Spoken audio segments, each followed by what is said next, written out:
नमस्ते, मेरा नाम अच्युत है। मैं क्लास 2C में पढ़ता हूँ। आज मैं आपको एक कहानी सुनाने जा रहा हूँ। उसका शीर्षक है सबसे सुखी कौन। एक बार एक घने जंगल में एक कौवा रहता था।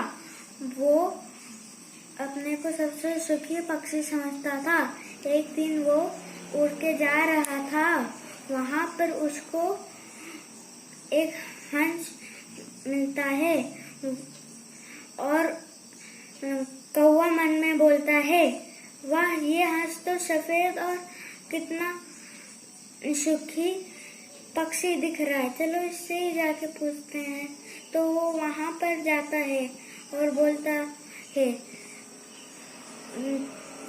हंस भाई, आप तो कितने सुखी पक्षी हो। तो हंस बोलता है, नहीं, मैं इस दुनिया का सबसे सुखी पक्षी नहीं हूँ। तोता सबसे सुखी पक्षी, उसके पास दो रंग है। तुम उससे ही जाके पूछ लो। तो कौवा बोलता है, काऊ, ठीक है मोर हंस भाई, मैं जाके तोता भाई से मिलता हूँ। फिर वो उड़ के चला जाता है। वहाँ पर उसको डाली पर बैठा हुआ एक तोता दिखता है। वो जाके उससे बोलता है, तोता भाई, आप तो कितने सुखी पक्षी हो। आपके पास दो रंग है। तो तोता बोलता है, नहीं कौवा भाई, मैं इस दुनिया का सबसे सुखी पक्षी नहीं हूँ। सबसे सुखी पक्षी तो मोर भाई है, वो रंग बिरंगा है। तो कौवा बोलता है, काऊ, मैं इस दुनिया का मैं मोर भाई से जाके मिलता हूँ। तो वो चला जाता है। वहाँ पर उसको मोर भाई मिलते हैं। एक भीड़ दिखाई देती है। वो वहाँ पर वो मन में बोलता है, अरे ये कौन सा भीड़ है, चलो चल के देखते हैं। जब वो झाँक के देखता है, वहाँ पर उसको मोर भाई दिखते हैं। तो वो जाके बोलता है, कहाँ मोर भाई, आप तो कितने रंग बिरंगे हो। मुझको लगता है आप ही इस दुनिया के सबसे सुखी और खुश पक्षी हो। तो मोर बोलता है, नहीं कौवा भाई, मेरी सुंदरता ही मेरी दुश्मन बन गई है। सब लोगों ने मुझको जेल में डाल के रखा है और आप तो हमेशा आजाद हो।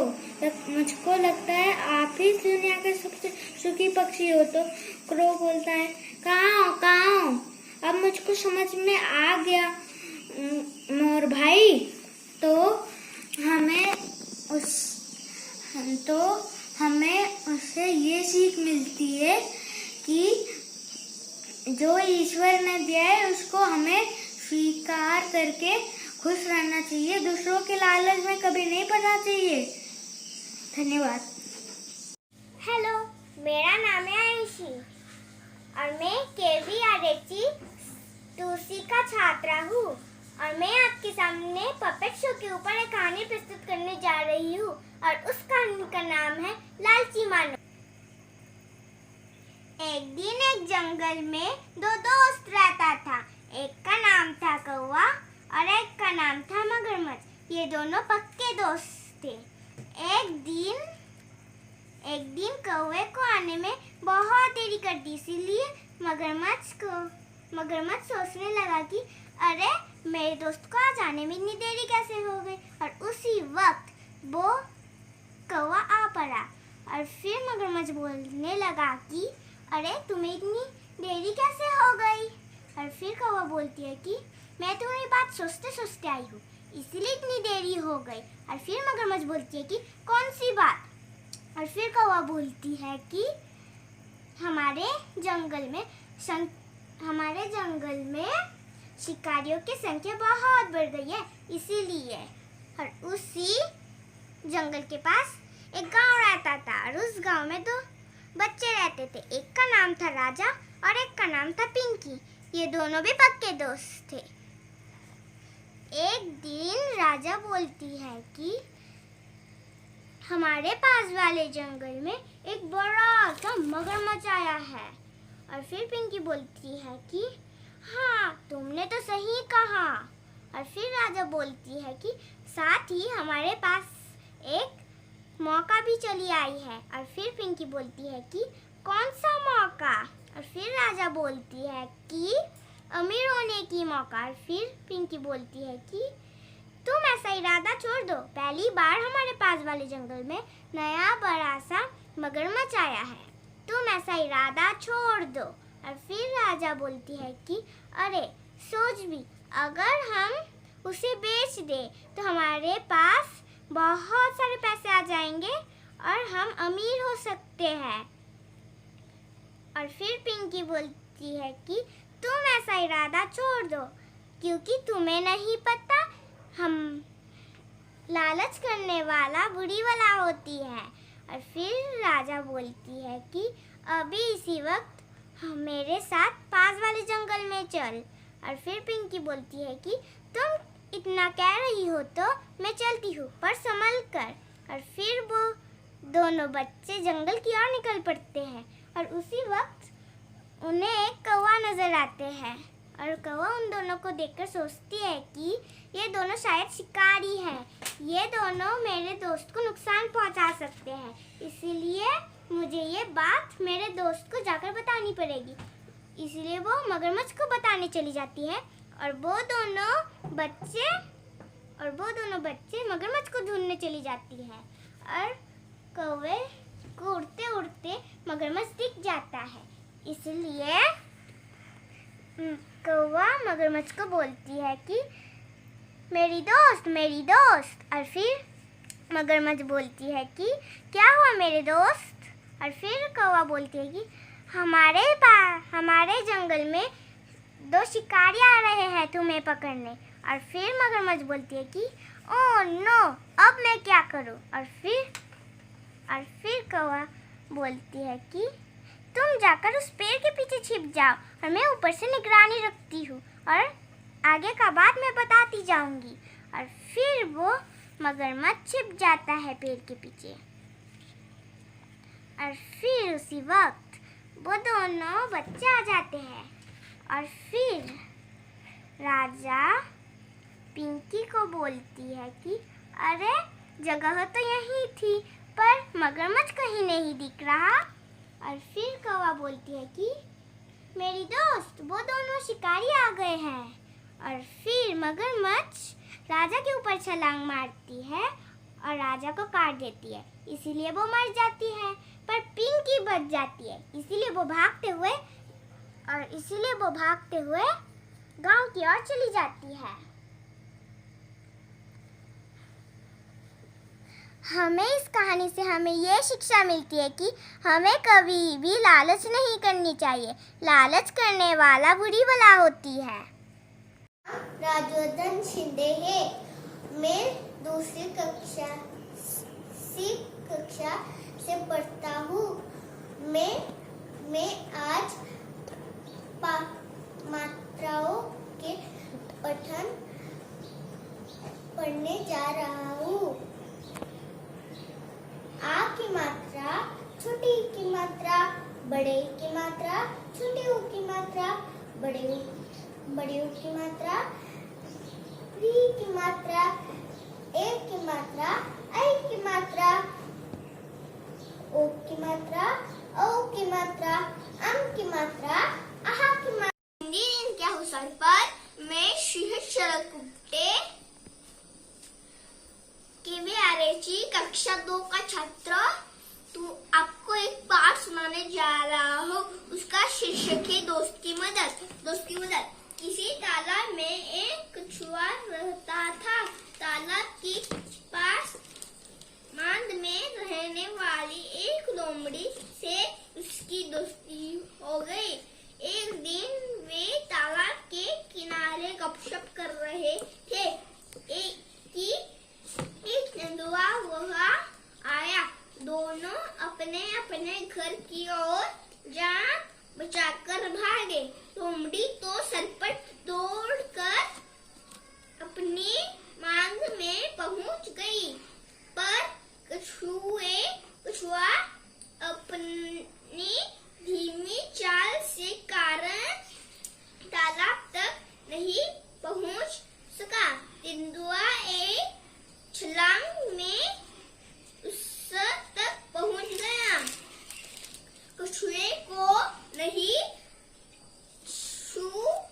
छूने का भी मौका नहीं मिला। तेंदुए ने कछुए को मुंह में पकड़ा और उसे खाने के लिए एक पेड़ के नीचे चला गया। लेकिन दांतों और नाखूनों का पूरा जोर लगाने पर भी कछुआ एक सख्त खोल पर खरोच तक नहीं आई। लोमड़ी अपनी मांग में यह देख रही थी। उसने कछुए को बचाने के तरकीब सोची। उसने मान से झांककर बाहर देखा और भोलेपन से के साथ बोली, तेंदुआ जी, कछुए के खोल को तोड़ने का मैं आसान तरीका बताती हूँ। इसे पानी में फेंक दो। थोड़ी देर में पानी से इसका खोल नरम हो जाएगा। जो चाहे तो आजमा कर देख लो। तेंदुआ ने कहा, ठीक है, अभी देख लेता हूँ। यह कर उसने कछुए को पानी में फेंक दिया। बस फिर क्या था, गया कछुआ पानी में। इस तरफ चतुर लोमड़ी ने अपने दोस्त कछुए की जान बचाई। Good afternoon ma'am. नमस्ते मैम। मेरा नाम सौर्य है। मैं कक्षा दूसरी सौ में पढ़ता हूँ। आज मैं आपको एक कहानी सुनाने जा रहा हूँ, दो बहनों की। इस कहानी का नाम है इक्की दुक्की। दो बहनें थीं। एक का नाम था एक केस वाली और दूसरी का नाम था दोन केस वाली। दोनों बहनें अपने अम्मा और बाबा के साथ रहती थी। एक छोटे से घर में रहती थी। एक केस वाली का एक ही बाल था, इसलिए सब उसे इक्की बुलाते थे। दोन केस वाली बड़ी घमंडी थी, उसके दो बाल थे, इसलिए सब उसे दुक्की बुलाते थे। अम्मा सोचती थी कि दुक्की जैसी सुंदर लड़की तो दुनिया में है ही नहीं, और बाबा, उनका सोचने की फुर्सत ही कहाँ। काम में उलझे रहते थे। दुक्की हमेशा अपनी बहन पर रौब जमाती रहती। एक दिन इक्की घने जंगल में गई। चलते चलते वह घने जंगल के बीच आ पहुंची। चारों तरफ सन्नाटा था। अचानक उसने एक आवाज सुनी, पानी, मुझे प्यास लगी है, कोई पानी पिला दो। इक्की रुकी और उसने चारों तरफ घूम कर देखा, वहां तो कोई नहीं था। फिर उसने देखा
जैसा मैं कहती हूँ वैसा करो।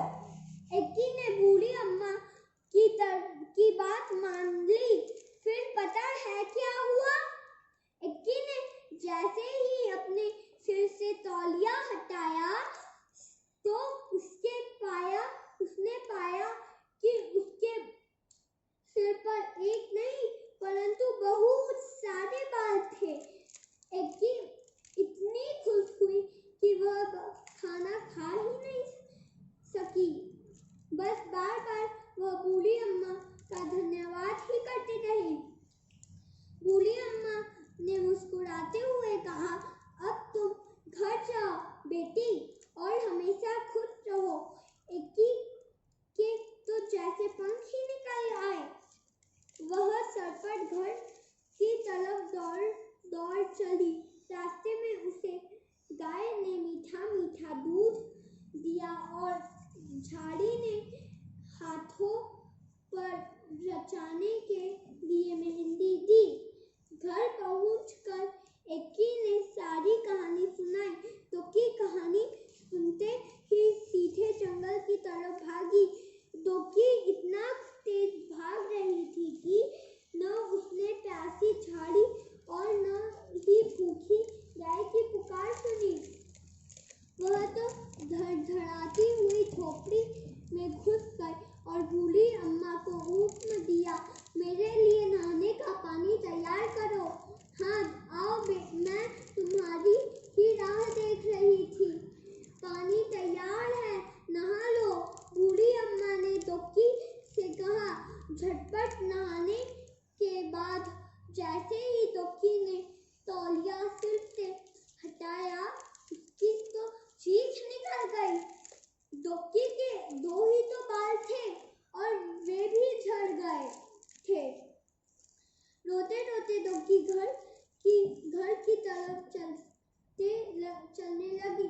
रास्ते में उसे गाय ने सींग मारा और मेहंदी की झाड़ी ने कांटे चुभो दिए। मगर अब दोक्की अपना सबक सीख चुकी थी। इसके बाद एक्की दोक्की अपने अम्मा और बाबा के साथ खुशी खुशी रहने लगे।